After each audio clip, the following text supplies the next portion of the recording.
Hello friends, क्या आप जानते हैं कि माइटोकॉन्ड्रिया के पास अपना डीएनए और अपना राइबोसोम क्यों होता है? क्या आप जानते हैं कि माइटोकॉन्ड्रिया का जो आउटर मेम्ब्रेन है वो स्मूथ क्यों है और इनर मेम्ब्रेन के अंदर एक फोल्डिंग क्यों है? तो स्टार्ट करते हैं, डेफिनेशन की तरफ आते हैं। It is a granular structure present in aerobic cell. ये एक ग्रेनुलर स्ट्रक्चर है, चूंकि माइटो का मतलब होता है थ्रेड और कॉन्ड्रिया का मतलब होता है ग्रेन्यूल्स। तो ये एक राउंड ग्रेन्यूल की तरह एक स्ट्रक्चर है जो प्रेजेंट होता है एरोबिक सेल्स के अंदर। कीप इन योर माइंड के एरोबिक सेल्स वो होता है जिसके अंदर एरोबिक रेस्पिरेशन होती है। एरोबिक रेस्पिरेशन वो होती है जो in the presence of oxygen होती है, जिसमें एटीपी बनती है लेकिन in the presence of oxygen. जबकि एनारोबिक रेस्पिरेशन वो होती है जिसमें in the absence of oxygen वो एटीपी बनती है। लेकिन माइटोकॉन्ड्रिया उस सेल्स के अंदर प्रेजेंट होगा जो एरोबिक सेल होगा, जो उसके अंदर एरोबिक रेस्पिरेशन होगी। तो ये है इसकी definition. They are absent in RBC and prokaryote. Prokaryote and RBC के अंदर ये एब्सेंट होता है। प्रोकैरियोटिक के अंदर चूंकि माइटोकॉन्ड्रिया नहीं होता तो वहाँ पर एटीपी कैसे बनेगी? वो बाई ग्लाइकोलाइसिस बनेगी, और वो ग्लाइकोलाइसिस होती है साइटोसोल के अंदर। It is self replicating organelle. चूंकि इसके पास अपना डीएनए और अपना राइबोसोम है तो therefore it is self replicating organelle. Self replicating का मतलब ये कि खुद रेप्लिकेट होती है। इसे रेप्लिकेट होने के लिए न्यूक्लियस से इंस्ट्रक्शन लेने की कोई ज़रूरत नहीं पड़ती, जबकि बाकी जितनी भी ऑर्गेनेलीज हैं उनको रेप्लिकेट होने के लिए जो न्यूक्लियस होता है वो उसको कंट्रोल करता है, तो उनसे इंस्ट्रक्शन लेने की ज़रूरत पड़ती है। तो इट इज़ चूंकि इसके पास अपना डीएनए और राइबोसोम है तो इसको इंस्ट्रक्शन की ज़रूरत, न्यूक्लियस की इंस्ट्रक्शन की ज़रूरत नहीं पड़ती।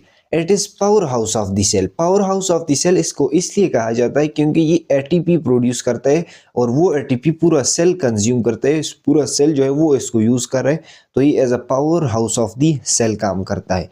स्ट्रक्चर की तरफ आते हैं। स्ट्रक्चर के अंदर इसकी चार चीज़ें हैं। आउटर मेम्ब्रेन है। जो आउटर मेम्ब्रेन है वो आप देख सकते हैं, इट इज़ स्मूथ। ये आउटर मेम्ब्रेन है, ये हमारे पास स्मूथ होता है और इट इज़ मोर परमिएबल होता है। ये स्मूथ होता है। इनर मेम्ब्रेन के अंदर ये आप देख सकते हैं एक फोल्डिंग होता है, उस फोल्डिंग के अंदर क्रिस्टाई होती है। इसके अंदर फोल्डिंग इसलिए होती है, इसमें हम थोड़ी देर में बात करते हैं कि ये फोल्डिंग क्यों होती है। इनर मेम्ब्रेन स्पेस, आउटर और इनर मेम्ब्रेन के दरमियान ये आपको नजर आ रहा है, जो आउटर मेम्ब्रेन है ये इनर मेम्ब्रेन है, दोनों के दरमियान जो स्पेस है इसको कहते हैं इनर मेम्ब्रेन स्पेस। चौथी चीज आती है मैट्रिक्स। तो मैट्रिक्स हमारे पास इनसाइड दी इनर मेम्ब्रेन जो होती है वो, ये आप देख सकते हैं फोल्डिंग के अंदर जो स्पेस है जहाँ पर क्रेब्स साइकिल होता है, इलेक्ट्रॉन ट्रांसपोर्ट चेन होता है, तो इस जगह को हम क्या कहते हैं? मैट्रिक्स, जो खाली एम्प्टी स्पेस है। अब आते हैं, ये आपके पास है माइटोकॉन्ड्रिया। तो इसके साइड पे जाहिर बात है सेल है तो ग्लूकोस आता है। फॉर एग्जांपल यहाँ पर आ गया ग्लूकोस, यहाँ पे पड़ा हुआ है C6H12O6। इस ग्लूकोस की जो है वो ग्लाइकोलाइसिस होती है और ग्लाइकोलाइसिस में बनता है 2 पायरुवेट ऑफ 3 कार्बन। 2 पायरुवेट इसमें बनता है 3 कार्बन का है। 3 कार्बन के 2 पायरुवेट बनता है ग्लाइकोलाइसिस में जब ग्लूकोस की ब्रेकडाउन होती है। अब ये जो यहाँ पर भी एटीपी लेकिन प्रोड्यूस होती है, लेकिन वो जस्ट 2 एटीपी होती है, और 2 एटीपी आपको पता है कि वो सेल कंज्यूम नहीं कर रहा, वो कम होता है। तो माइटोकॉन्ड्रिया का फायदा यही है कि ये एक ग्लूकोस मॉलिक्यूल से 36 एटीपी बनाता है। क्योंकि जो प्रोकैरियोटिक है वहां पर तो माइटोकॉन्ड्रिया नहीं है, और वो सेल भी जो है स्मॉल सेल है तो वो यही 2 एटीपी कंज्यूम करते हैं, and these 2 ATP are enough for this cell prokaryote. लेकिन चूंकि ये यूकैरियोटिक सेल है तो यूकैरियोटिक सेल के लिए ये 2 एटीपी इनफ नहीं है। अब ये जो 2 पायरुवेट ऑफ 3 कार्बन, 3 कार्बन के 2 पायरुवेट बने हैं, अब ये जाएंगे क्रेब्स साइकिल में।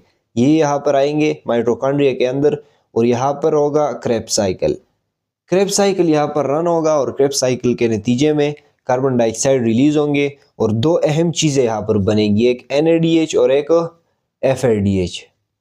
NADH और FADH जो क्रेब्स साइकिल से बनेगी, एक NADH जो है वो 3 एटीपी बना सकता है और एक FADH जो है वो 2 एटीपी बना सकता है।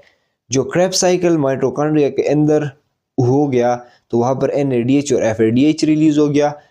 ये मैं आपको जर्नल ओवरव्यू दे रहा हूँ। तो ये NADH और FADH जाएंगे कहाँ पर? इलेक्ट्रॉन ट्रांसपोर्ट चेन के अंदर। ये यहाँ पर आपको इनर मेम्ब्रेन स्पेस के अंदर फोल्डिंग नजर आ रही है। यहाँ पर फोल्डिंग इसलिए है, इनर मेम्ब्रेन क्यों फोल्डिंग है, ताकि यहाँ पर सरफेस एरिया ज़्यादा हो जाए। जब हमारे पास सरफेस एरिया ज़्यादा होगा तो ज़्यादा NADH और ज़्यादा FADH आके यहाँ पर अटैच होंगे। जब ज़्यादा NADH और ज़्यादा FADH अटैच होंगे तो जाहिर बात है ATP फिर ज़्यादा प्रोड्यूस होगी। तो ये NADH FADH जो क्रेब्स साइकिल के अंदर बन जाते हैं, वो जाते इलेक्ट्रॉन ट्रांसपोर्ट चेन के अंदर इस फोल्डिंग में, और वहाँ से फिर एक ग्लूकोज मॉलिक्यूल से 36 ATP बनती है। तो उम्मीद करता हूँ आपको समझ आया होगा कि यहाँ पर इनर मेम्ब्रेन जो आउटर मेम्ब्रेन है उसके अंदर कोई फोल्डिंग नहीं, वो स्मूथ है। क्यों? ताकि वो बाकी जो सेल्स की ऑर्गेनेली उनके साथ इंटरेक्ट कर सके और एज अ बैरियर काम कर सके, अंदर भी चीज़ों की ट्रांसपोर्ट हो सके और बाहर भी हो सके, तो इसलिए वो स्मूथ है। ये रफ इसलिए है ताकि ज़्यादा ATP जो है वो यहाँ पर बन सके। तो ये था हमारा। अब बात करते हैं कि इसके पास अपना DNA और अपना राइबोसोम क्यों होता है।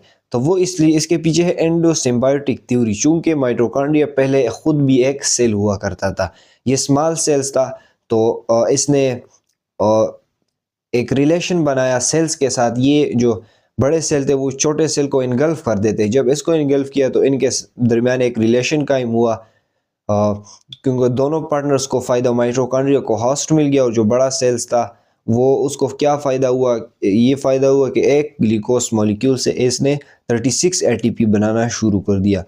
तो इस तभी ये चूंकि पहले एक छोटा सेल था तो इसके पास जाहिर बात है अपना DNA भी होता है, अपना राइबोसोम भी। तो इस वजह से एक क्लोरोप्लास्ट के अंदर एक mitochondria, these two organelles are self replicating organelles and they have their own DNA and ribosome.